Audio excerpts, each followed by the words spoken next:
Alors, un article intéressant concernant les départs en vacances, puisque là, on y arrive, hein, on est début juillet, même si la météo, bon, c'est pas encore ça sur la France, surtout en Normandie. Beaucoup de pluie, beaucoup d'éclaircies, c'est un peu moyen par ici, en tout cas, je sais pas pour vous, mais bref, allez, on va commencer cet article donc. Le réseau va-t-il disjoncter? De nombreux utilisateurs de voitures électriques seront sur les routes cet été pour rejoindre leur lieu de vacances. Le réseau de recharge pourra-t-il supporter cet afflux? Entre la diversification de l'offre, la baisse des prix et les nombreuses mesures incitatives, la voiture électrique connaît en France une croissance exponentielle. Entre septembre 2020 et juin 2021, plus de 120 000 nouvelles voitures électriques ont été matriculées dans l'Hexagone. Du côté des bornes de recharge, le bilan est en demi-teinte.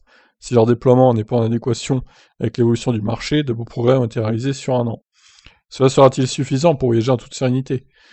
Non, clairement pas. Sans vous spoiler, non. Publié en mai 2021, le dernier baromètre de la VR France chiffrait à 2771 le nombre de points de recharge rapide en France, donc dont la vitesse est supérieure à 24 kW en courant continu. Parmi eux, 1111 sont dotés d'une puissance supérieure à 150 kW. Sur les aires d'autoroute, le réseau Unity est sans doute celui qui se déploie le plus rapidement. Financé par les constructeurs automobiles, le consortium compte désormais une cinquantaine de stations opérationnelles en France. Chacune propose plusieurs points de charge. Si la configuration paraît idéale, certaines localisations pourraient tout de même arriver à une saturation complète, compte tenu de l'affluence attendue sur les 2 mois estivaux, notamment lors des redoutés week-ends de chassés-croisés. Sur le réseau de charge rapide, on se doute qu'il va y avoir des points de tension, reconnaît Cécile Goubet, déléguée générale de la VR France. S'il faut encore un grand coup d'accélérateur, nous sommes néanmoins satisfaits de ce qui a été mis en place cette année. En mars 2021, nous étions à 28% des aires équipées sur le réseau concédé. Nous sommes désormais à 42%. Les obligations qui ont été prises pour l'équipement des aires de service à fin 2023 ont été un véritable levier. Aujourd'hui, toutes les demandes de raccordement sont faites. Il y a toutefois des délais incompressibles, notamment vis-à-vis des procédures d'appel d'offres. Le dynamisme est en marche. Il faut maintenant que les stations sortent de terre.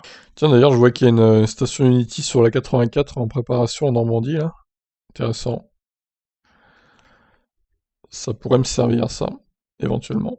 Au-delà des autoroutes, c'est aussi sur les routes nationales et départementales que le réseau risque d'être mis à rude épreuve. Dans les territoires, ce sont souvent les syndicats d'énergie qui ont porté les déploiements, mais avec des configurations monobornes, pas vraiment calibrées en cas de forte affluence. Ah bah oui, là, il va falloir attendre son tour, hein.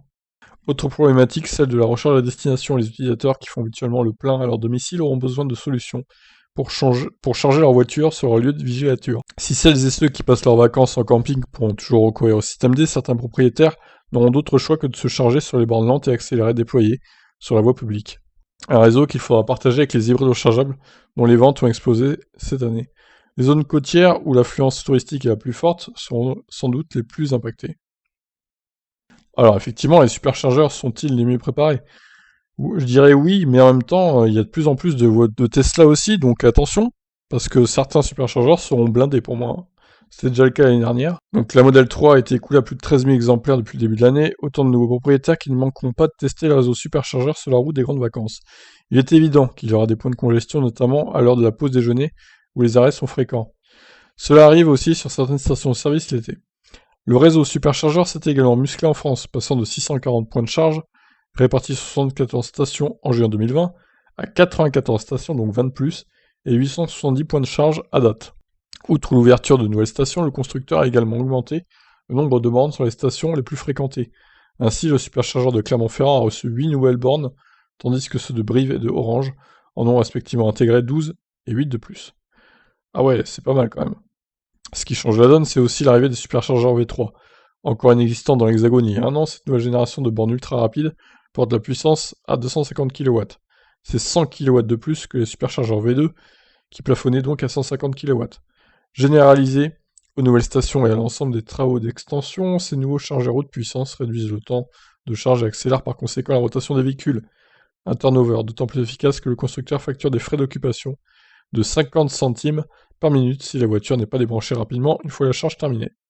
Y aura-t-il des tensions sur les bornes de charge cet été? Sans doute, mais le phénomène restera concentré sur certaines périodes, et en particulier celle identifiée par Bison Futé. Si vous avez possibilité, mieux vaut éviter le départ le samedi, idem pour le chassé-croisé entre juilletistes et haussiens, qui tombera cette année le week-end du 31 juillet et du 1er août. Et vous, comment appréhendez-vous cet été 2021 en voiture électrique?